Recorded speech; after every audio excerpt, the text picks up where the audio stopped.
It feels like we say this every year, but we've got a ton of games already this year. And with so much coming out all the time, it's easy to get a bit of, release fatigue. It's even easier for some genuinely fantastic games to just slip through the cracks while we're all looking at the next big shiny thing on the horizon. And that's the whole point of this list, really, to make sure that doesn't happen, to highlight the games that absolutely deserve your attention. As always, I'm Daniel, and today, the 15 best games of 2025 so far you will absolutely regret not playing.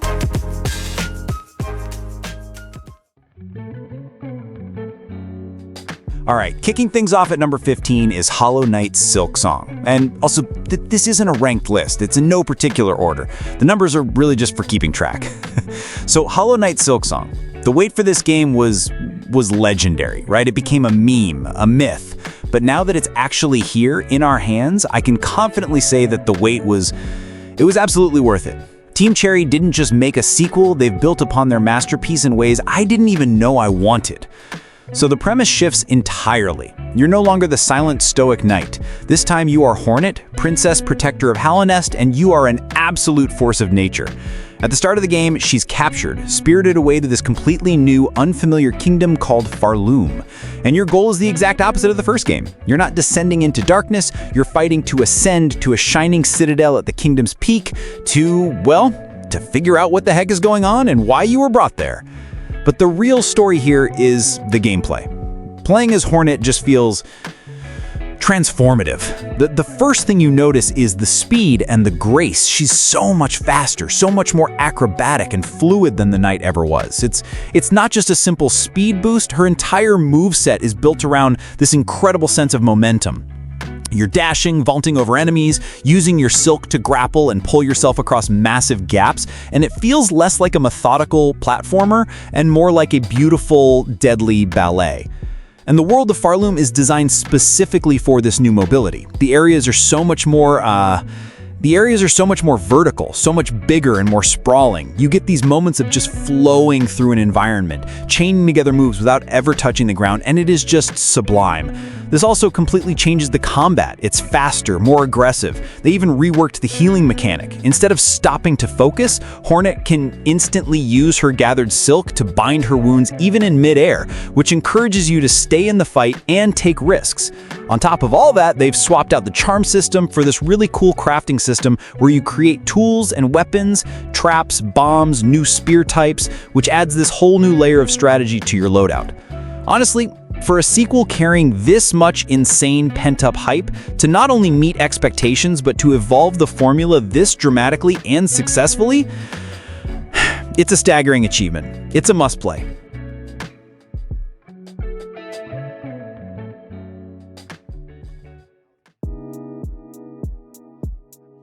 Okay, up at number 14 is Blue Prince.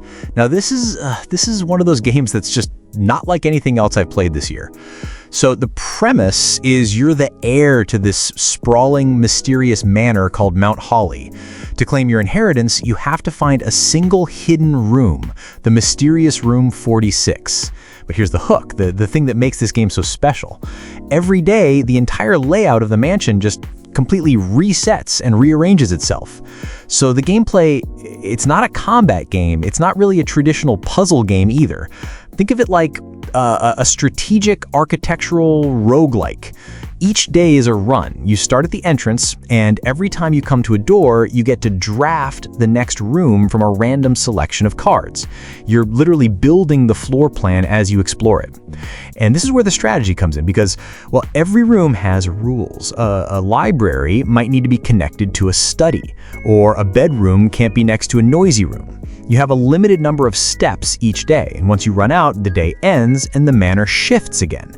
It becomes this incredibly cool logic puzzle where you're trying to build a path deeper into the house, managing your resources, and at the same time you're piecing together this incredibly dark family mystery about blackmail and a disappeared author. The game actually recommends you keep a real-life notebook to keep track of all the clues, which I also love.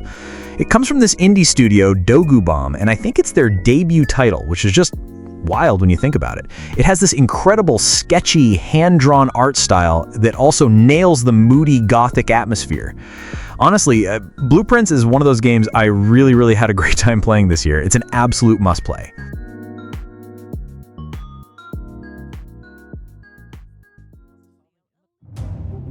Coming in at number 13 is The Midnight Walk.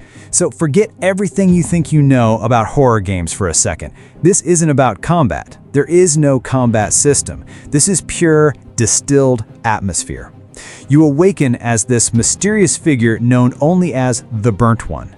You're in this dark, dreamlike wilderness, and your goal is to undertake the Midnight Walk to bring light back to a world that's been completely swallowed by darkness. But you're not alone. Right at the start, you meet this incredible little creature named Potboy. He's a tiny walking lantern, and his flame is your everything. It's your only source of light, your guide, and your key to solving puzzles. The whole gameplay loop revolves around protecting this little guy.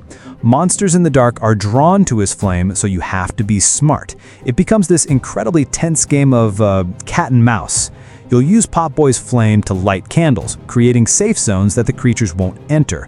Or you'll use him as a distraction, having him scurry one way while you sneak past in the shadows. There's no fighting back, only hiding, evading, and outsmarting the things that are hunting you. And the look of this game is on another level. Everything you see, the trees, the monsters, the characters, was first sculpted by hand out of actual clay and then meticulously 3D scanned into the game. It gives the whole world this tangible, stop-motion aesthetic, like you're playing through a dark, twisted fairy tale by Laika or Tim Burton. Even every whisper, every twig snap, it's all designed to just keep you on the absolute edge of your seat. It's a shorter game, you can get through it in a handful of hours, but every single second is memorable. It is a stunning, unique, and genuinely creepy experience that proves you don't need jump scares to be terrifying.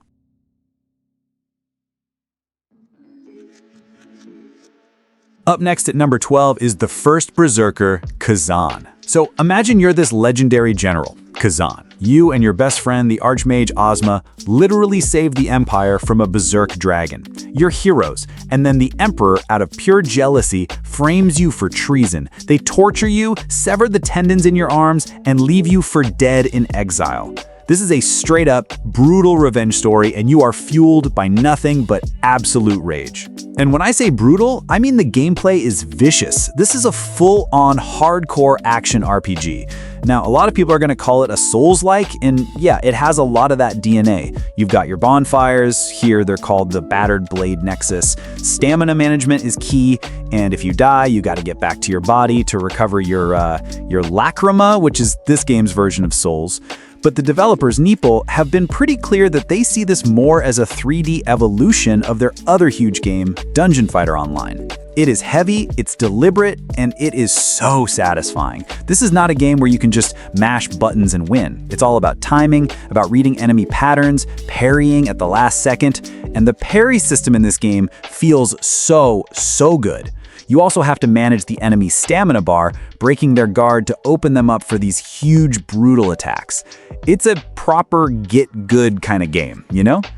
You're not locked into one playstyle. You can master different weapons like a massive greatsword for heavy hits, a spear for range, or a fast dual-wield combo. Each one has its own massive skill tree, so you can really customize your build.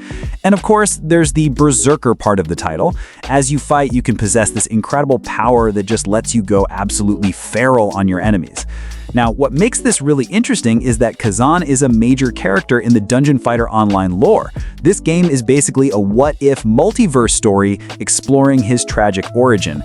And Neeple brought over that distinct cel-shaded art style, but man, they've made it so gritty and dark.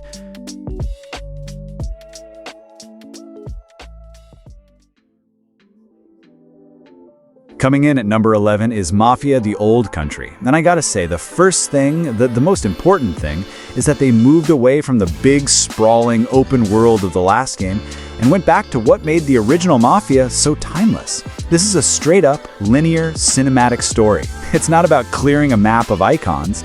It's about living inside a brutal, beautiful, handcrafted gangster film from start to finish. The story puts you in the worn-out shoes of Enzo Favara, a young guy in the early 1900s Sicily trying to escape the absolute hell of working in a sulfur mine. It's a desperate, grounded starting point, and it makes his eventual entanglement with the Teresi crime family feel so much more inevitable and tragic. It's not a power fantasy, it's a story about survival. And the world they've built here is just on another level. The way the golden sunlight just bakes the dust on these old Sicilian country roads, the detail in the crumbling stone of the villages, it's so transportive. You can almost feel the heat coming off the screen. The gameplay itself, it matches that gritty, grounded reality. The combat is heavy, it's lethal. You are not an action hero, you know? A couple of well-placed shots and you are down for the count. It makes every gunfight feel tense and desperate. The cover shooting isn't going to win any awards for innovation, probably not, but that's not the point. The gameplay is there to serve the story, to get you from one incredible, gut-wrenching moment to the next. And that story is powerful, at least up to a point. It's beautifully told, and it feels like the true beating heart of Mafia is back. An absolutely essential experience.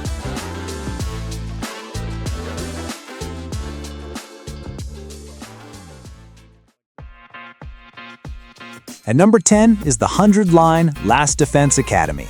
You play as a high school kid named Takumi Sumino who is just living his normal, boring life.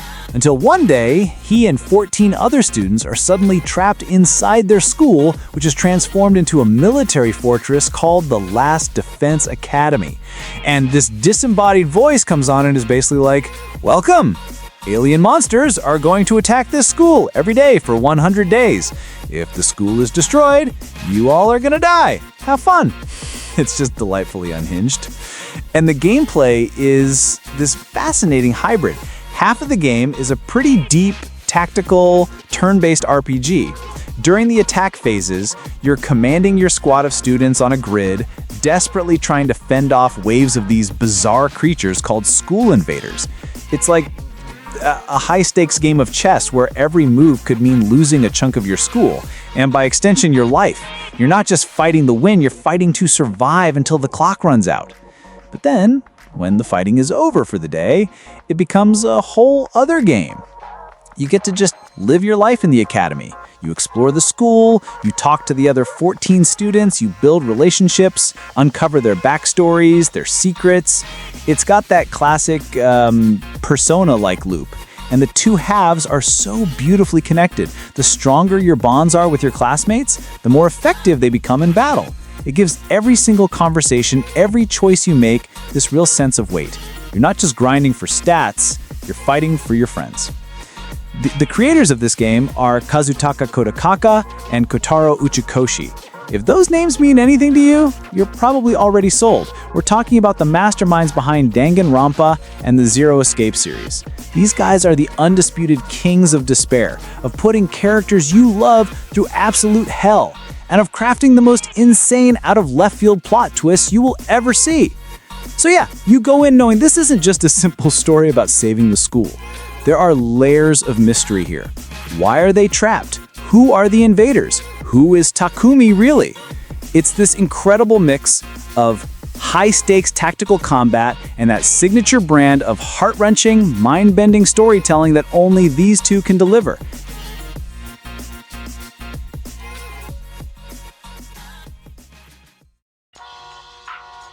So at number 9, we have Monster Hunter Wilds. So the core premise is classic Monster Hunter. You are a hunter, part of a massive research commission tasked with exploring a new, untamed continent known as the Forbidden Lands. Your job is to, well, hunt monsters, but also to study them, to understand the incredibly volatile and extreme ecosystem of this new frontier. And this time, for the first time in the series, your hunter is a fully voiced character, which adds this whole new layer of immersion to the story. Capcom has taken the incredible foundation they built with World and just exploded it in every single direction. The biggest, most immediate change is the world itself. The maps are not just big, they are seamless. It's a complete game changer. You'll be in the central hub, the village, tinkering with your gear, and you can just get on your mount and ride straight out into the wilderness with zero loading screens. The line between questing and exploring has been completely erased. It feels like a truly living, breathing world. And speaking of your mount, the new Secret is not just a faster way to get around, it's your partner. It will guide you to your objective, it can carry a second weapon for you that you can swap to on the fly, and it can even glide on wind currents. It's so integrated into the core loop of tracking and hunting that I honestly don't know how I ever played without it. But the real star of the show is the wilds part of the title. The environments are incredibly dynamic. You'll be tracking a monster through the desert, and then this colossal sandstorm will just roll in, completely changing the landscape, obscuring your vision, and forcing new, more dangerous creatures to the surface. You'll see massive herds of monsters, hundreds of them, stampeding across the plains, creating these unbelievable emergent gameplay moments. It's not just you against one monster anymore, it's you trying to survive an entire hostile ecosystem that is constantly in flux.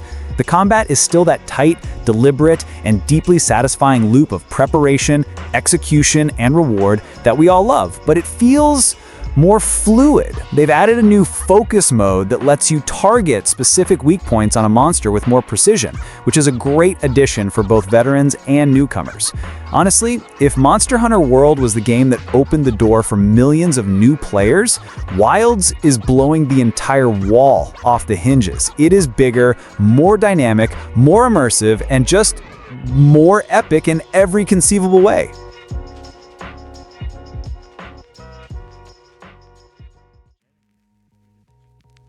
At number 8 is Ender Magnolia, Bloom in the Mist.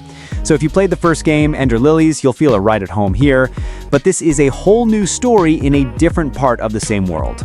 This time you're in the land of Fumes, a once great magical kingdom that has fallen into ruin. A magical resource called Humade was discovered underground, but the toxic fumes released during its excavation drove the artificial lifeforms, the homunculi, completely insane. You play as Lilac, a tuner who has the power to purify and save these corrupted souls. Your quest is to travel through this beautiful, decaying world and bring peace to the homunculi who have lost their minds. This is a top-tier Metroidvania through and through. The exploration is fantastic with a huge, interconnected map full of secrets to uncover. But the combat is the real star. Just like Lily in the first game, Lilac herself doesn't really do the fighting. Instead, as you defeat and purify the bosses, these tragic, corrupted homunculi, you absorb their spirit and they become your weapons. So your loadout is completely customizable. You might equip a big, hulking homunculus' spirit to a button to act as your heavy, ground-slamming attack. Another button might be a fast, multi-hitting combo from a different spirit, and a third could be a projectile attack.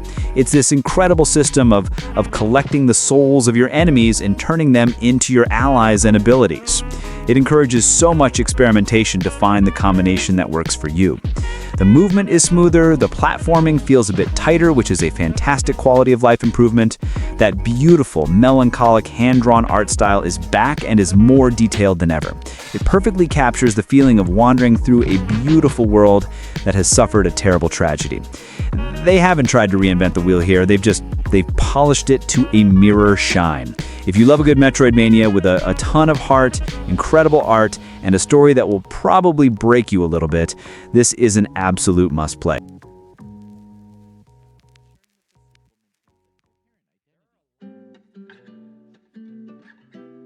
Now, for number 7, we have The Altars. You play as Jan Dalski, a simple worker on a mission to a distant, hostile planet. Unsurprisingly, things go very, very wrong. Your ship crashes and you are the sole survivor. You're completely alone, trapped on a planet where the rising sun is so deadly it will fry you in seconds. Your only hope for survival is this massive, mobile, wheel-like base, but it takes a full crew to operate it. So, what do you do when you're the only person for millions of miles? Well, you make more of yourself. You're using a strange local resource called Rapidium to create altars, alternate versions of yourself born from different choices you could have made in your life. On one hand, it's a high-stakes, base-building survival game. You have to constantly manage the base's resources, keep it moving to stay ahead of that lethal sunrise, and venture out onto the planet's surface to mine for materials. But the other half of the game It's a deep psychological narrative experience. Each alter you create isn't just a worker with a specific skill. They have a completely different personality, different memories, different regrets, all based on their unique life path. So you might create a version of Jan who became a brilliant engineer because he chose his career over his family. He's great at fixing the base, but he's also bitter and resentful of the main Jan who got to have a family life. You'll create a botanist Jan, a pilot Jan, a scientist Jan, and you have to manage all of their clashing egos, their desires, and their emotional baggage. It becomes this incredible balancing act. You're not just managing a base, you're managing a volatile, dysfunctional family that is literally all you. You have to make choices in conversations, resolve conflicts between your other selves, and confront the choices you've made in your own life. It's a game that asks the question, what if, and then makes you live with all the answers all at once. It's an incredible and smart sci-fi story wrapped in a tense survival loop.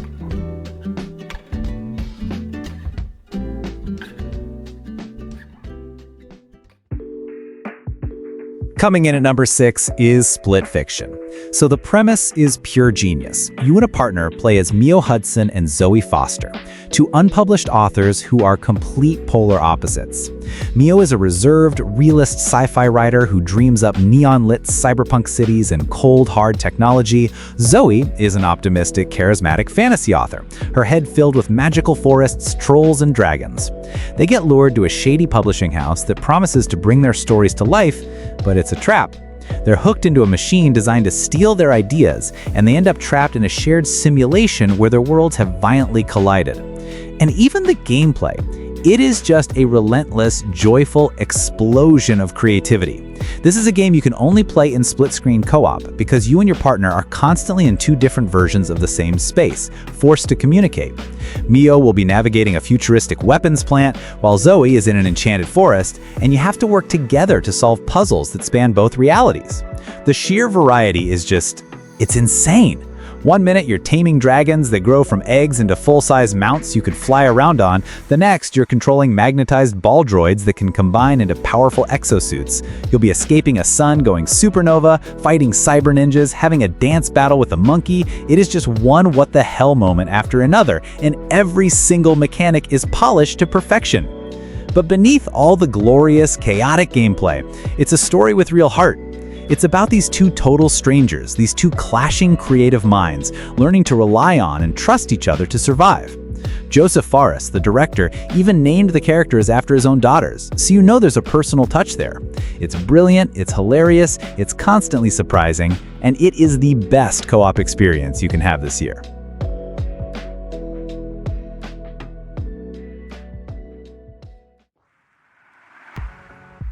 At number 5 is Hell Is Us. You play as a protagonist in a country that's tearing itself apart in a brutal, isolated civil war. But on top of the horrors of, a very human war, there's this supernatural phenomenon. These bizarre, spectral beings that look like statues have started appearing all across the landscape. They're called the Calamity, and their presence seems to be directly tied to the violence and hatred of the war itself. Your mission, as far as you can tell, is to venture into this hostile world and figure out what the hell they are, where they came from, and how to stop them. Now, the first thing you absolutely need to understand about this game is that it respects your intelligence, maybe more than any other game on this list.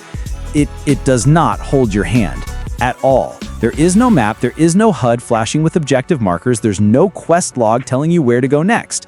You have to navigate this world by actually looking at it, by using landmarks, by listening to the directions that other characters give you, by paying attention to the details of the world itself. It forces a level of immersion that most games are frankly too scared to even attempt. And this design philosophy extends directly to the gameplay. The developers at Rogue Factor have been very clear. This is not a Souls-like, but it is a punishing, methodical, third-person action adventure game. The combat it's heavy, it's visceral, and it's built around this incredible core idea. The Calamity creatures are semi-material, right? They're like these echoes of violence given form. So your normal bullets and blades, they don't work. To fight them, you have to use these very special, purpose-built weapons, a unique sword, an axe, things that can interact with their supernatural nature. But you also have this drone, and the drone is your best friend. It's your reconnaissance. You use it to scout ahead, to learn the enemy's patterns, to find their weaknesses before you engage. Because if you just run in blind, you are going to get torn apart. It's not a game for everyone. It demands your patience and it demands your full attention. But if you're willing to meet it on its own terms, Hell Is Us is one of the most confident, atmospheric, and unforgettable experiences of the year. It's a true thinking person's action game.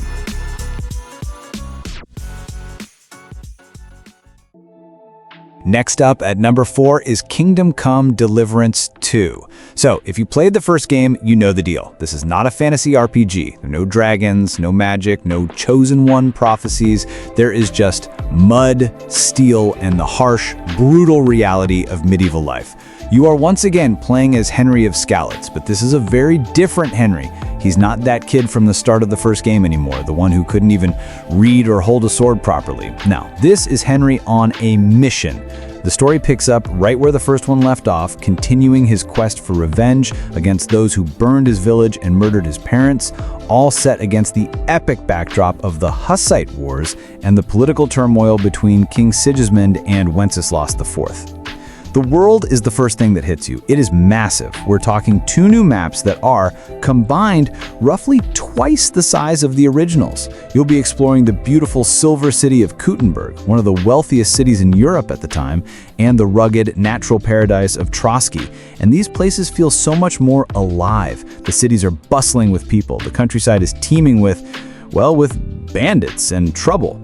You still have to manage your stamina, read your opponent, and actually think about every single swing, block, and parry. But it just feels more refined and responsive now. It's a little more accessible for newcomers without losing any of the depth that the hardcore fans loved. And they finally added crossbows, which is a huge deal.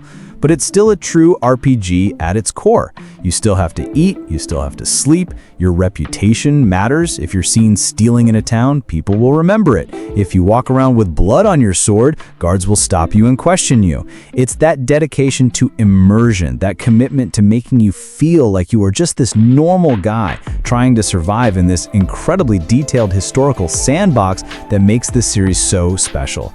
Look, the first game was this beautiful, ambitious, sometimes clunky masterpiece that I adored. This is the dream fully realized. It's bigger, it's more brutal, it's more polished, and it is without a doubt the ultimate medieval life simulator.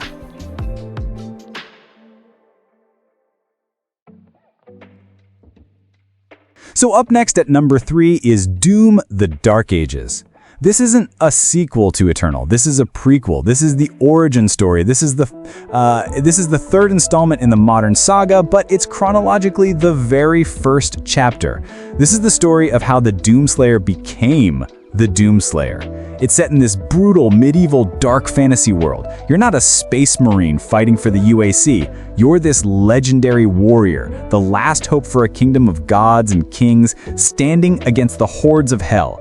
It is the Slayer's original sin, the beginning of his unending war. ID Software looked at the perfect, sublime combat of Doom Eternal and somehow added more to it. The core Doom dance is still here, that aggressive push-forward combat, glory kills, constant movement. It's still the foundation, but the new tools are just insane. The shield saw, it's not just a shield. It is a whirring, saw-bladed, demon-shredding machine that you can use to block incoming hellfire 1 second, and you can throw it. It ricochets off enemies like Captain America's shield if Captain America's shield was also a freaking chainsaw. It's incredible. They also added a new weapon, the Flail, which is just this brutal, skull-crushing medieval weapon of pure destruction. And then you get to pilot the Atlan, a full-on city-sized mech that you control to fight these colossal, titan-sized demons. The sense of scale is it's mind-blowing. And if that's not enough for you, you can fly. You get to ride this absolute beast of a cybernetic jet-powered dragon, raining death from above. I mean, come on. It took the speed and aggression of Doom and fused it with this epic dark fantasy scale. It's a great game, honestly.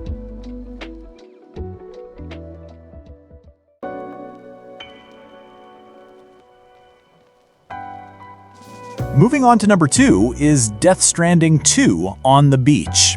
The first Death Stranding was probably one of the most divisive AAA games ever made.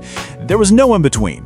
You either thought it was a transcendent meditative masterpiece, or you thought it was the world's most expensive glorified walking simulator.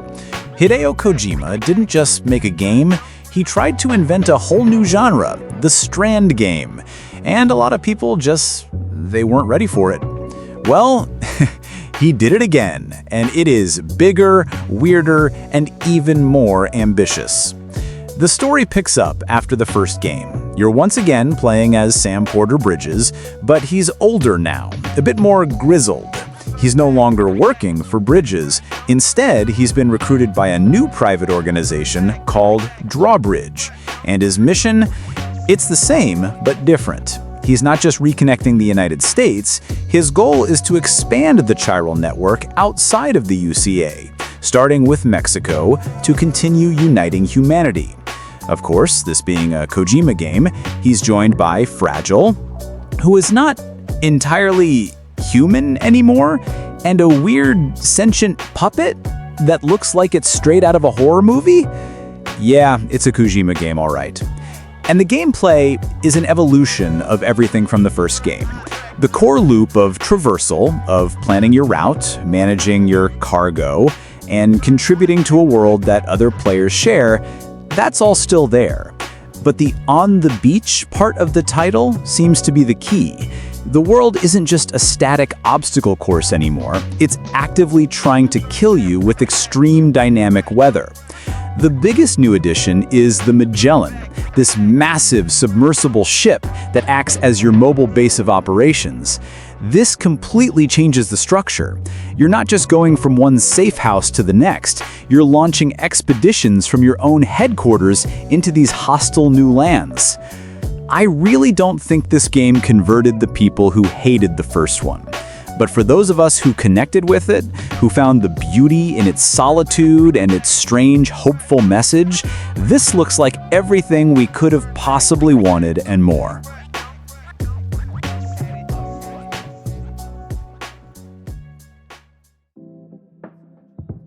And finally, at number 1, we've got Claire Obscure Expedition 33. Once a year, this being called the Paintress awakens, and she paints a single cursed number onto her monolith, and every single person in the world who is that age turns to smoke. They vanish.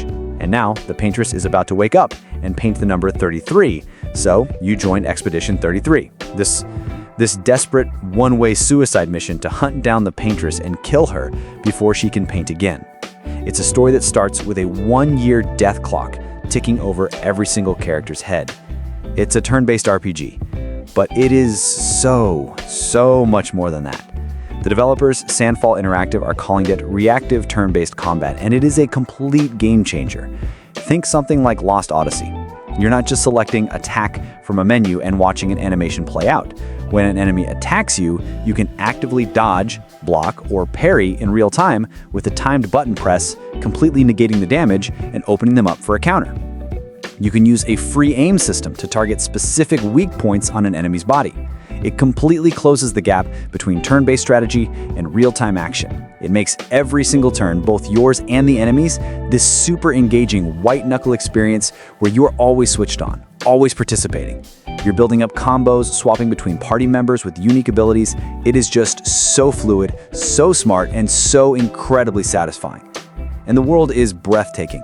It's like this beautiful, romantic, almost fairy tale version of Paris, but there's this deep, oppressive sadness hanging over everything because of the Paintress's curse. It's this stunning juxtaposition of beauty and tragedy. This is the very first game from Sandfall Interactive. This level of polish, this confidence in its art direction, this bold, innovative approach to a classic genre from a debut studio, it's absolutely staggering. If you enjoyed this video, make sure to leave a like, subscribe, and also turn on the notification. Also, did I miss one of your favorite games? Drop it down in the comments. Lastly, make sure to drink water and get some sun. Thanks for watching, and I'll see you in the next video.